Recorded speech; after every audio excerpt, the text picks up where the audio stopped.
Okay, so today we're going to start looking into how the turf grasses were used over the history and development of turf grasses over the last many centuries.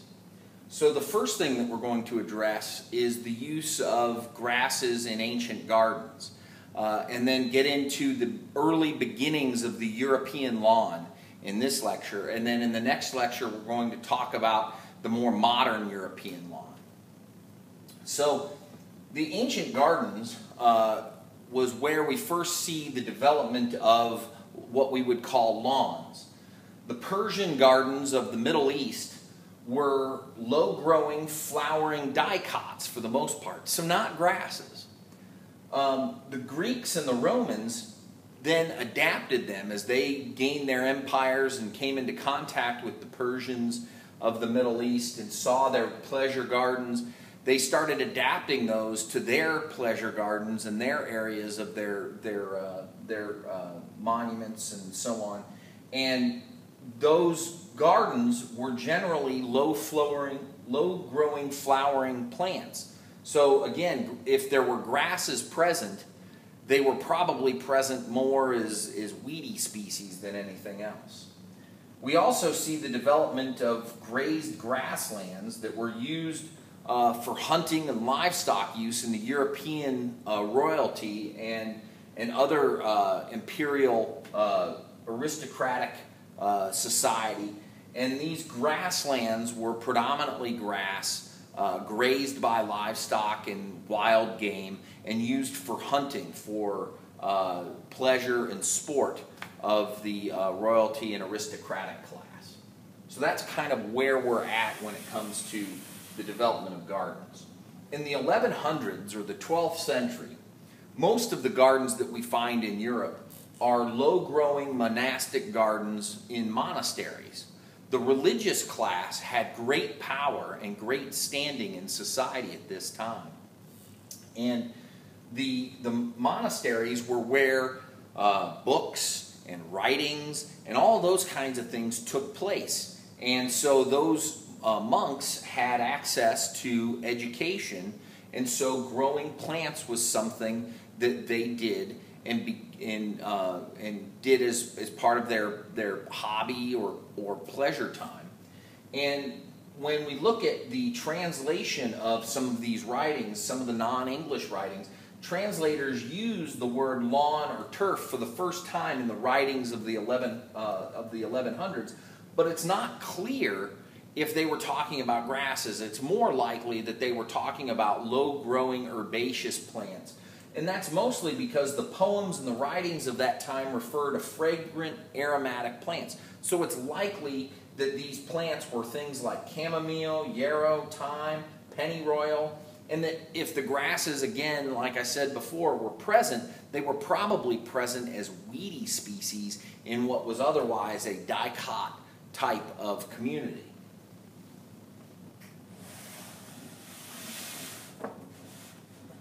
In the 1200s or the 13th century, we start to see the medieval gardens that start to appear in courtyards of palaces and castles. These plants were generally reported to be in writings of the time. Chamomile was a desirable plant because of its aromatic properties, as well as its ability to be used as an herb in cooking and teas and so on. And that we also find reports of greenery-covered seating areas. So that's something that was featured in these gardens. This would be, you know, if you think of a bench, rather than a bench made of wood, you might find a bench that's made of soil with greenery covering it, and that greenery was chamomile. So you would sit down and you would have a nice aromatic smell, kind of the older idea of aromatherapy, if you will. So this is what's going on during the 1200s. Then we get into the 1300s, the 14th century, and one of the things that this century is characterized by is really hard times in Europe. The Black Death, the bubonic plague, and the 100 Years' War were things that were going on during this time. And so this was a very rough period to be in Europe. So any plantings or lawns or gardens took place basically in the crown palaces, and that's about it. There wasn't any broad spread of that idea anywhere else. In Japan, we find the first writings talking about imperial gardens being mown with a sickle, and it's likely that those imperial gardens were low-growing zoysia grasses that were being mown for the emperor's use.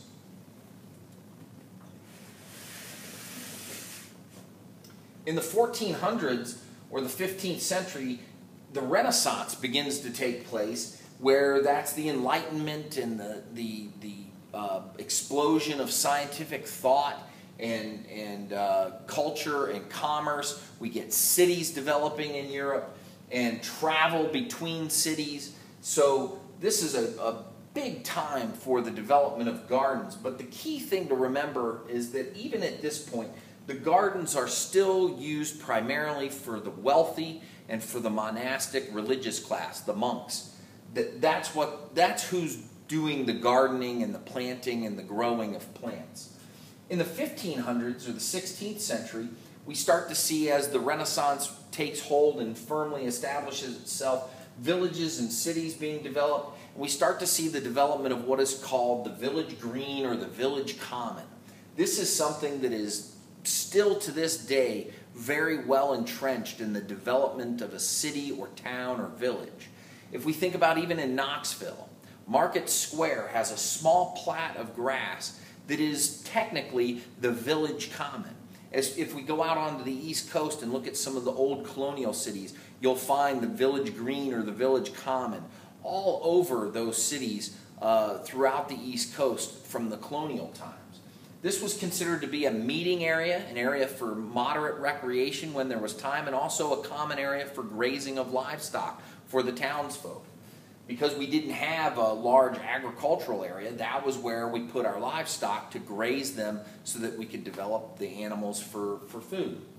So the use of the lawn first appears with reference in writings here, but there's again no reference to grass, but the word lawn is used to refer to open areas with moderate tree cover or light tree cover.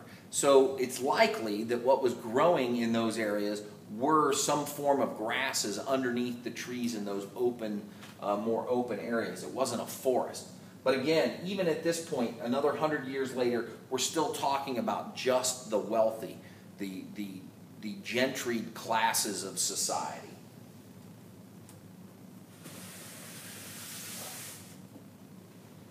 In the 1600s or the 17th century, we start to see the development of country houses. This is particularly in Britain, in the UK. The country houses have wide expanses of gardens and lawns, large areas of property, and this is, again, still the wealthy, but we're starting to see this idea of a home with a lawn and garden associated with it. The concept of lawns with predominant grasses rather than other plants also emerges during this time in writings from various authors.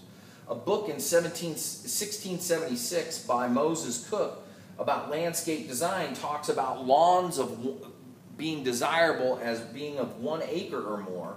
And we also find that the first weed control using boiling water as a pre-plant herbicide to kill seeds of plants before they grow when we've tilled up an area that we want to plant to grasses is used during this period.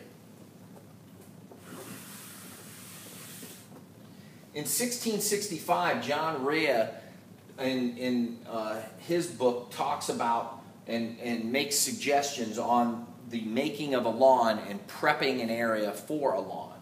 He talks about turfs. These are pieces of sod, and he goes through and discusses the process of doing that.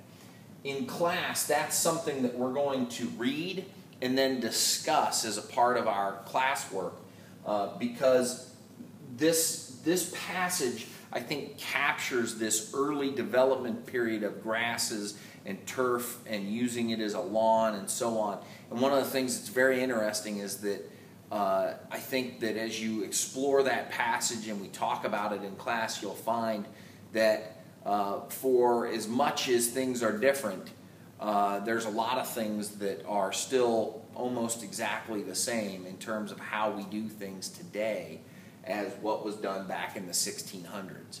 And so for as advanced as our industry and our subject matter is, we're still in some cases back in the early 1600s in terms of some of our ways of doing things. So we'll talk about that in class. The key thing as we finish up this kind of ancient gardens and the early European lawn to keep in mind is that still, even in the 1600s, we're still talking about only the very wealthy, gentried, aristocratic groups of people in Europe as having lawns and country houses and things like this. The commoner, the peasant, this was not something that was available to them, just simply because it cost too much, it took too much effort. They might be involved in the mowing of some of these country houses as we start to use scythes to mow grasses, or we have hundreds of people maintaining these country houses, but they wouldn't be the people that would be enjoying the country houses.